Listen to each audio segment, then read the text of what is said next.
tudo bom? Meu nome é Rebeca Souza e esse é o vídeo número 2 sobre o estudo da Bíblia. Esse estudo da Bíblia está sendo dado de uma série de estudos, que é uma nova série aqui nesse canal, de ensinos básicos que todo cristão deve saber. Ensinos básicos que todo novo convertido, todo cristão deve saber sobre a Bíblia, sobre as coisas de Deus. E eu pretendo trazer esses estudos aqui de uma forma bem fácil, bem simples, para qualquer pessoa poder entender e aprender. Então, no vídeo passado, se você não viu, volta lá no canal, dá uma olhada lá. Tem lá um vídeo número 1 sobre o estudo da Bíblia, falando sobre a estrutura da Bíblia e os livros apócrifos.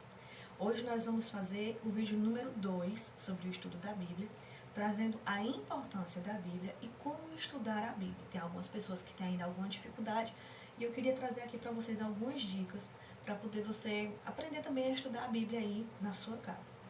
Então, para a gente começar, eu quero trazer aqui uma passagem que se encontra no livro do profeta Oséias, no capítulo 4, versículo 6, que diz assim: Uma vez que vocês... Do versículo 6, comecei. Meu povo foi destruído por falta de conhecimento. Uma vez que vocês rejeitaram o conhecimento, eu também os rejeito como meus sacerdotes. Uma vez que vocês ignoraram a lei do seu Deus, eu também ignorarei os seus filhos. E lá no versículo 6, capítulo 6, versículo 3, diz assim: Conheçamos o Senhor, esforcemo-nos por conhecê-lo. E no versículo 6 do mesmo capítulo 6, diz assim: Porque desejam misericórdia e não sacrifícios, conhecimento de Deus em vez de holocaustos. Então, o Senhor deseja que o conheçamos. E como foi dito no vídeo passado, tudo que se pode conhecer do Senhor está aqui, nesse livro aqui. O Senhor não pode ser conhecido totalmente, mas tudo que se pode conhecer dele está nesse livro aqui. E é da vontade do Senhor que nós o conheçamos cada vez mais e mais. Porque como eu posso obedecer alguém a quem eu não conheço? E aqui diz que o Senhor não deseja sacrifícios, ele deseja obediência, porque ela tem muito mais valor do que os sacrifícios. E para começar essa aula de hoje, eu vou trazer aqui uma frase de D.L. Moody, que diz assim: A Bíblia não nos foi dada para aumentar o nosso conhecimento, mas para mudar as nossas vidas. Então vamos lá. A importância da Bíblia. Por que será que a Bíblia é tão importante para nós? Porque é através da Bíblia que Deus se revela para nós. Como eu disse aqui nesse instante, Deus ele não pode ser totalmente conhecido. Você nunca vai conhecer Deus totalmente. Mas tudo que se pode conhecer dele está na Bíblia. E você não tem como conhecer se você não estuda a Bíblia. Não apenas ler uma leitura simples, mas realmente estudar, se aprofundar. O que diz lá no primeiro salmo, que diz que aquele que é bem-aventurado é aquele que tem prazer na lei do Senhor e nela medita de dia e de noite. O que é meditar? Meditar não é simplesmente pegou a Bíblia, leu, pronto, ficou por isso. Mas meditar é pensar, refletir, pensar enquanto anda, pensar quando se levanta, pensar ao se deitar, pensar enquanto está fazendo suas coisas, em todo o tempo meditar nas coisas da lei do Senhor, nos mandamentos do Senhor. A Bíblia também é importante porque é somente com ela que nós podemos ser fortalecidos espiritualmente. Ela é o nosso alimento. Você consegue, por exemplo, passar a semana inteira sem comer e comer apenas dia de domingo? Você sobreviveria dessa forma? Não sobreviveria. Da mesma forma, se você quer ser um cristão saudável, você precisa ler e estudar a palavra do Senhor todos os dias. E se você não tiver tempo de estudar todos os dias, mas pelo menos você precisa ler todos os dias. Porque ela é quem nos fortalece espiritualmente. Como eu posso saber o que Deus quer de mim? Como eu posso saber o que não agrada a Deus? Como eu posso saber o que ofende a Deus? Como eu posso saber as coisas do mundo, conhecer as coisas do mundo que querem me afastar de Deus, se eu não estudo a Bíblia, se eu não leio o que tem na Bíblia? É lá que tem falando todas essas coisas. Então, para mim poder saber, eu preciso ler e estudar a Bíblia. A Bíblia também é importante porque ela nos ensina a obedecer a Deus. porque ela foi escrita para produzir nas pessoas a fé em Cristo. O que diz lá em Romanos? Como crerão naqueles de quem eles nada ouviram? E como ouvirão se não há quem pregue? Para que eles possam crer, eles precisam ouvir. E para que eles possam ouvir, alguém precisa falar para eles. Mas como eu vou falar de algo que eu não sei? Ou como eles mesmos, para poderem conhecer Jesus, como eles vão ter acesso ao conhecimento de Jesus se eles não forem na Bíblia? Então não tem como conhecer a Deus se você não for ver o que Deus tem revelado a você na Bíblia. Porque toda a sua revelação já está fechada lá na Bíblia. Ela ilumina os nossos caminhos para mostrar o caminho certo e o caminho errado. Você já andou em um lugar muito escuro em que você precisou de um auxílio, de uma vela ou de uma lanterna para poder enxergar onde estava pisando e não pisar num buraco ou topar em alguma coisa? Então, é isso que a Bíblia faz. Na nossa caminhada como cristão, ela é a lâmpada que vai iluminando os nossos pés, para que a gente possa ver onde é que a gente está pisando e não acabar caindo num buraco, topando em alguma coisa, pisando em algum animal perigoso. É para isso que a Bíblia serve também. A Bíblia também fortalece o nosso caráter e transforma o homem. Uma criança pequenininha, quando ela nasce, assim que ela nasce, ela não vai comer uma feijoada. Ela não vai comer uma costela. Não, criança pequenininha não consegue. Ela vai comer o quê? Leite. Leite materno, leite de sua mãe. Então ela vai crescendo, e aí depois ela sai do leite da mãe, passa para outro leite mais forte. Aliás, um leite diferente.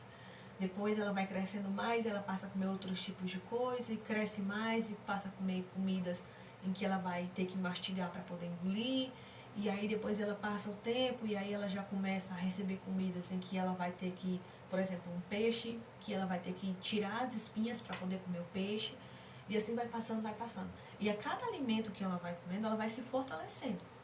Se ela virar um adulto de 20 anos, uma pessoa de 20 anos, se ela quer chegar aos 20 anos se alimentando apenas de leite, ela não vai chegar. Ela vai ficar fraca até que um tempo que ela não vai conseguir mais suportar. Ela precisa dos vários tipos de alimentos para poder ir crescendo, alimentos que vai de acordo com a faixa etária dela, para poder crescer um adulto forte e saudável. Da mesma forma é um cristão. Se o cristão ele quer crescer, quer amadurecer, quer deixar de ser uma criança na fé, um crente menino, e ser um crente maduro, conhecendo realmente as coisas de Deus, ele precisa estudar a Bíblia. Porque senão ele não vai aprender o que Deus quer para ele. A Bíblia nos ajuda a ser sábios. Ela nos ajuda a tomar boas decisões. A Bíblia, ela é o melhor livro de conselhos que você pode ter. Não tem livro de autoajuda no mundo que chegue aos pés do que a palavra de Deus pode lhe ensinar. Então, ela vai lhe ensinar coisas importantíssimas para que você saiba agir com sabedoria. Ela nos mostra quem realmente somos. Ela é como um espelho. E às vezes nós pensamos que somos a melhor pessoa do mundo. Aí você vai ler a Bíblia e aí você vê que não, você é muito pior do que o que você pensa. E mesmo assim Deus é tão misericordioso e Ele ainda nos aceita como somos e nos muda para melhor, para ficarmos parecidos com o seu Filho, né? A imagem do seu Filho. Ela nos ajuda a não falhar na caminhada, porque ela é a nossa lanterna. Ela nos ajuda a nos proteger dos falsos mestres e dos falsos ensinos. Um falso mestre, um falso ensino é perigosíssimo para um cristão, porque ele pode levar o cristão para um caminho totalmente o contrário do que Deus quer para ele. E como é que ele vai poder aprender a se defender de um falso mestre, de um falso ensino, se ele não sabe o que o ensino verdadeiro diz? Por exemplo, as pessoas que vão trabalhar na Casa da Moeda, elas precisam aprender todos os detalhes que tem na cédula verdadeira. Então elas estudam para isso. Elas estudam para poder aprender tudo o que tem na cédula verdadeira, para que um dia, quando elas tiverem contato com a cédula falsa, elas possam facilmente reconhecer, não, essa cédula aqui é falsa, ela não é verdadeira, porque a verdadeira tem isso, isso e isso, e essa daqui não tem, é muito diferente. Então é assim que o cristão vai conhecer se aquela pessoa que está ensinando ele é um falso mestre ou não, se aquilo que ele está lendo é um falso ensino ou não, se aquilo que ele está ouvindo na igreja dele é um falso ensino ou não. Então é assim que ele vai aprender, tendo contato com a Bíblia todos os dias. E ela nos ensina também, ela é importante porque nos ajuda a responder quando vierem nos perguntar alguma coisa sobre nossa fé. Imagina que uma pessoa chega para você e diga: em quem você crê? Em Deus. Por que você crê em Deus? Por isso, por isso, por isso. E como você pode me provar que isso é verdadeiro? Como que você vai saber dizer para aquela pessoa se você não tem contato com a Bíblia? Uma coisa é certa, se você vai tendo contato com a Bíblia todos os dias, todos os dias, todos os dias, a cada dia que se passa, você vai ficando mais familiarizado com aquilo. E por mais que você não tenha uma memória boa para gravar capítulos, versículos, nome do livro e tal, todas as referências das passagens que você for dizer, mas você sabe mais ou menos como encontrar aquela passagem. Você vai chegar um dia que você vai dizer: olha, eu não sei direito onde fica essa passagem, mas eu sei, por exemplo, que ela fica na carta de 1 aos Coríntios, e sei que é no começo da carta. Então já vai ser mais fácil de você procurar a passagem que você quer dizer para aquela pessoa. Como que você vai saber defender o motivo da sua fé? Se a pessoa lhe perguntar: por que você crê nisso? Me prove que o que você crê é real. Que passagem você pode me dar como prova de que isso é real? Como você vai saber responder àquela pessoa se você não tem familiaridade com a Bíblia? Então você precisa ter uma familiaridade com a Bíblia. Agora eu quero dizer para vocês algumas dicas de como você pode ler a sua Bíblia e estudar para poder aprender mais e mais e mais sobre Deus. São dicas fáceis e simples. Primeiro passo, primeiro de tudo, quando você for fazer um estudo na Bíblia, você começa orando. Por quê? Porque a Bíblia, ela foi inspirada pelo Espírito Santo. Apesar dela ter sido escrita por mais de 40 autores diferentes, por mais ou menos 1.500 anos de história, ela só diz um único assunto. Ela só tem uma única interpretação. E como você vai saber essa interpretação correta se você não pergunta ao próprio Espírito Santo? Porque se você for tirar só da sua cabeça, provavelmente você vai errar. Porque o que a Bíblia diz? Que somente os espirituais conseguem entender o que é espiritual. Por quê? Porque o Espírito Santo lhe revela as coisas espirituais. Então, para você poder ler a Bíblia e entender o que ela realmente quer dizer, você tem que começar orando e pedindo ao Espírito Santo que ilumine a sua mente para você poder entender aquilo que ele já revelou na sua palavra. Depois de você começar orando, o que você vai fazer? Você vai procurar um lugar calmo. Um lugar calmo, sem distrações, sem nada que possa tirar a sua atenção, para que você possa ter a sua atenção só ali na Bíblia. O segundo passo que você deve ter quando vai estudar a Bíblia é não tentar fazer com que a Bíblia se encaixe na caixinha da sua mente, mas faça com que a caixinha da sua mente se amolde ao que a Bíblia quer trazer para você. O que isso significa? Quando você for ler a Bíblia, não leve os seus conceitos e tente encaixar no que a Bíblia diz. Eu penso assim, como que a Bíblia vai se encaixar nisso que eu penso para o que eu penso ser verdadeiro? Não, eu penso que é assim. Então, o que a Bíblia diz? A Bíblia diz que é de uma outra forma. Então, o que eu vou fazer? O que eu penso, eu esqueço, e é do jeito que a Bíblia diz. Porque quem está certo é eu, pecador, cheio de defeitos, cheio de falhas, que peco todo dia, ou é a Bíblia, que é a palavra de um Deus santo, infalível e eterno? Então, quem é que tem mais razão? A Bíblia. O que mais que eu devo fazer quando eu for estudar a Bíblia? Não leia com pressa, leia com calma. Não entendeu aquilo que você leu? Lê de novo. Mas eu ainda não entendi. Lê de novo. Mas eu continuo sem entender. Lê de novo.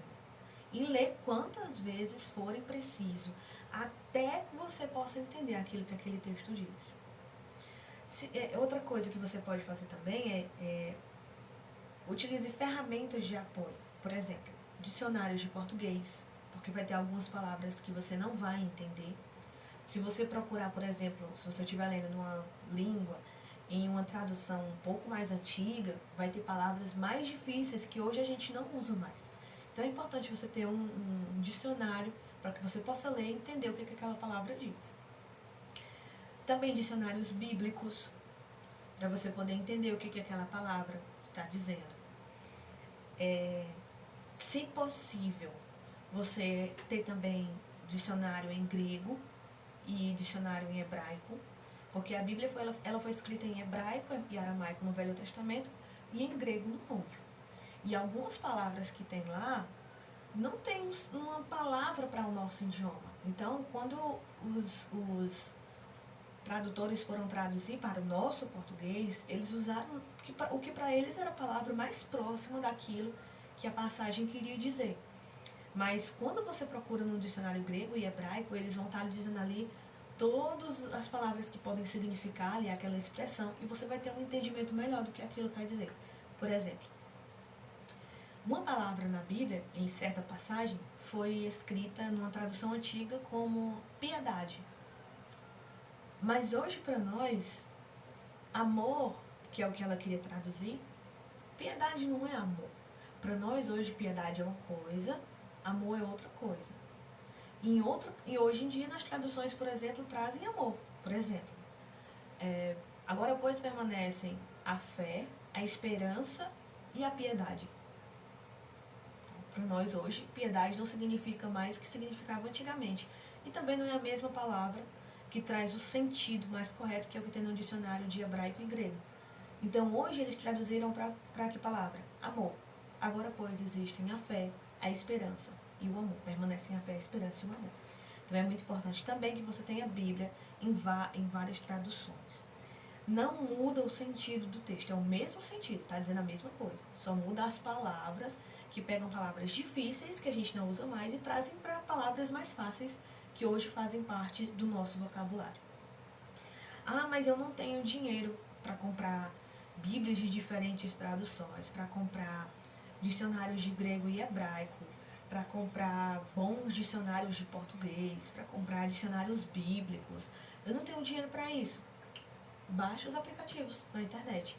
Lá no aplicativo, no Play Store, tem vários tipos de aplicativos desse tipo, de estudos bíblicos, vários tipos de aplicativos lá, devocionais, que você pode lá baixar no seu celular, ou então você vai lá naquele Telegram, você baixa lá, tem vários tipos de livros também que você pode baixar lá, e você consegue baixar de graça, baixa no seu celular e usa para estudar suas ferramentas de estudo. Hoje em dia, com a tecnologia que nós temos, não tem mais desculpa.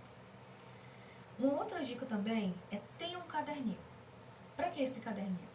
Mesmo que você não tenha o costume de escrever nem nada, mas tenha um caderninho para você anotar suas dúvidas, suas descobertas, suas reflexões. Tenha um caderninho para você ir anotando.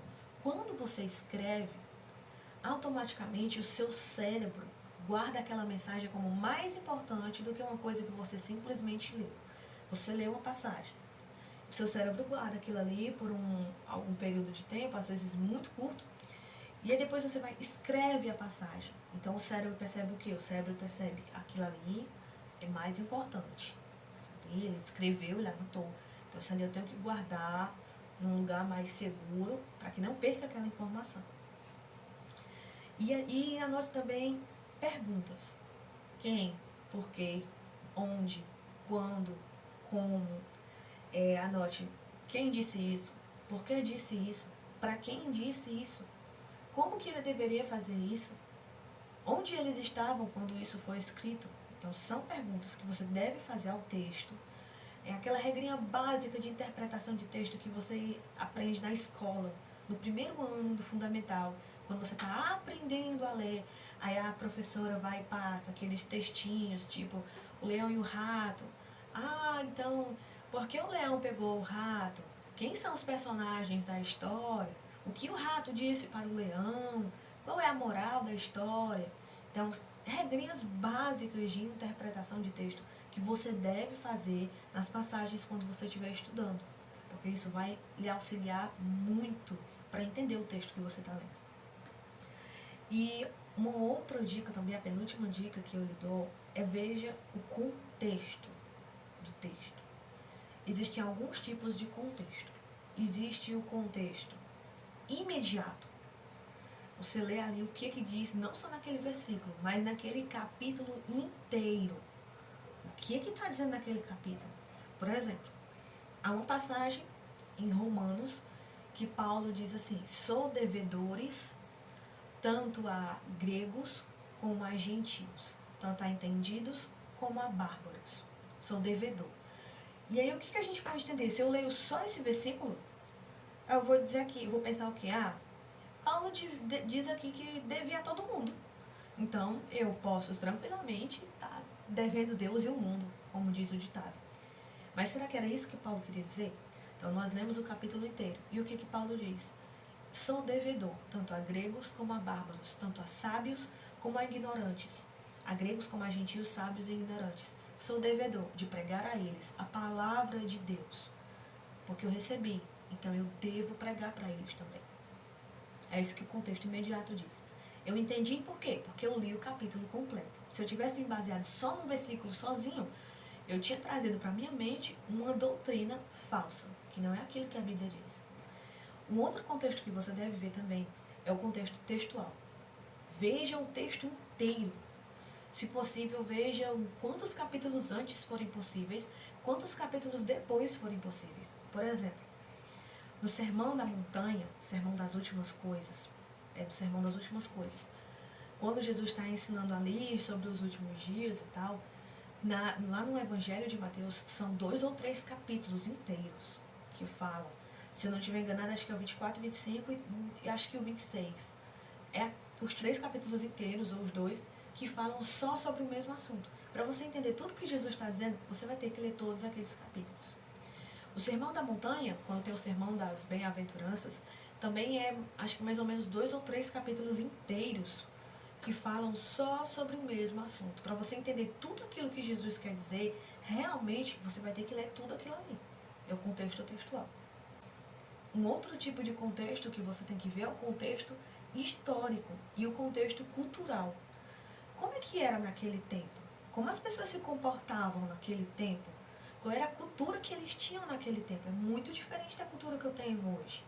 Nós não nos vestimos da mesma forma, nós não falamos o mesmo idioma, nós não vemos o mundo da mesma maneira. Então a cultura deles é muito diferente da cultura de hoje. O que acontecia naquele tempo na história é muito diferente do que acontecia no nosso tempo na história hoje. Então é importante que você veja estudos, que você leia artigos, blogs, sites, livros que falem sobre a cultura no tempo da Bíblia. Como as pessoas viviam, como elas se comportavam, como é que eram as coisas naquele tempo. Para você poder entender o que era que realmente queria dizer naquele texto ali. Algumas coisas são culturais e aconteciam naquele tempo, em determinada cultura, por causa de determinada lei. Hoje em dia já é mais diferente. Então essas são dicas que eu dou para vocês poderem ler e interpretar a Bíblia de maneira correta e estudar para poder ser edificado. E a última de todas, depois de você ler, você estudou, você faz o quê? Aplique na sua vida. Obedeça. Não faça como tem naquela passagem, aliás, faça como tem naquela passagem de Tiago. Não sejam apenas ouvintes da palavra de Deus, mas sejam praticantes. Porque não adianta de nada eu saber de uma coisa, mas eu não praticar. Quer ver um exemplo? Tem uma história de uma menina que foi para uma aula de ciências, e nessa aula de ciências eles estavam estudando sobre fenômenos da natureza. E nesses fenômenos da natureza, a professora ensinou para ela sobre os tsunamis. Ensinou como que acontece, como que a natureza se comporta, o que está acontecendo e tal, para a pessoa poder perceber quando está acontecendo um. E o que aconteceu? Algum tempo depois, essa menina foi para a praia. E ela estava lá com a família dela, uma menina pequena, com muitas pessoas. E ela começou a perceber, por exemplo, uma das características, que o mar começou a se afastar para muito fundo. A maré se afastou muito. E de repente começou bandos e bandos de pássaros nos céus. E a menina percebeu, olha, foi o que a minha professora tinha me ensinado na aula. Então isso aqui é o quê? Isso aqui é aquele fenômeno da natureza que a minha tia me ensinou na escola. A gente tem o costume de chamar de tia aqui, as professoras. Que a tia me ensinou na escola. E ela começou a gritar desesperada para todo mundo: vamos fugir da praia, vai acontecer o tsunami e tal e tal. E por causa disso, muitas pessoas foram salvas. Por causa do que aquela menina tinha dito. Agora imagina, a menina foi para a escola, aprendeu uma informação. Se ela chega na praia e ela não tivesse falado sobre isso, ela não tivesse praticado, aplicado na vida dela e praticado, e além do mais, compartilhado com as pessoas, o tamanho da tragédia que não teria sido. Então você leu a Bíblia, você estudou, você aprendeu, obedeça e compartilhe com outras pessoas. É comprovado que você aprende muito mais quando ensina do que quando aprende. O seu cérebro guarda muito mais as informações, mais do que quando você está falando com as pessoas, do que quando você simplesmente está ouvindo, ou do que quando você simplesmente está vendo. Então essa foi a aula de número 2 sobre conhecendo a Bíblia. Se você não viu a aula de número 1, volta lá no canal, procura lá, tem lá a parte 1 da aula sobre conhecendo a Bíblia. E se você gostou dessa aula, se ela lhe edificou, então aperta aí na mãozinha, no curtir, porque aí o YouTube vai ver que esse é um vídeo importante, que ele tem um conteúdo importante, vai compartilhar para mais pessoas e mais pessoas vão poder aprender também sobre como estudar a Bíblia, sobre por que a Bíblia é importante para nós. E aí você pode também, vai lá no botãozinho de se inscrever e se inscreve. Toda vez que o canal soltar um vídeo novo, já vai aparecer a mensagem para você. Vai lá no canal também, tem várias playlists com leituras de áudio da Bíblia, para pessoas que não dizem que não tem muito tempo, porque trabalham, porque tem isso, não tem muito tempo de ler a Bíblia, ou infelizmente é uma situação que ainda tem no Brasil hoje, que é muita gente que não sabe ler, que não teve condições de ter um estudo, alguma coisa do tipo, tem dificuldades para ler. Então tem aí os áudios da leitura dos capítulos, para você ouvir enquanto dirige o carro, enquanto está trabalhando, se puder, né? Enquanto está lavando roupa, está lavando louça, está varrendo a casa, enquanto está deitado na rede, descansando depois do almoço, e aí está lá escutando a palavra de Deus, tá bom? Então, até o próximo vídeo, com mais uma aula com ensinos básicos de que todo cristão deve saber.